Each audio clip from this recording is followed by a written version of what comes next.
અમદાવાદમાં dummy sim card કૌભાંડમાં વધુ એક આરોપી ઝડપાયો છે। સાયબર ક્રાઇમે 5મી અને ડમી સિમ કાર્ડ કઢાવીને કંબોડિયા અને દુબઈ મોકલવાના ગુનામાં બનાસકાંઠાના યુવક કુલદીપ જોશીની ધરપકડ કરી છે।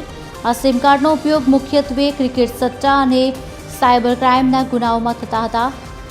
સાયબર ક્રાઇમની ટીમે અગાઉ એરટેલ એજન્ટ વિજય રાવળ સહિત 3 આરોપીની ધરપકડ કરી હતી। ધરપકડ કરાયેલો કુલદીપ જોશી 2 વર્ષ સુધી સાયબર ક્રાઇમના કોલ સેન્ટરમાં કામ કરી ચૂક્યો છે। તેણે છેલ્લા 2 વર્ષમાં આશરે 1000 જેટલા ડમી સિમ કાર્ડ દુબઈ મારફતે કંબોડિયા મોકલ્યા, જેમાં તે એક સિમ કાર્ડ પર 1500 કમિશન લેતો હતો। આ કેસમાં દુબઈના ભાવેશ જોશી અને કનુ વારાહીનું નામ પણ ખુલ્યું છે અને પોલીસે વધુ તપાસ શરૂ કરી છે।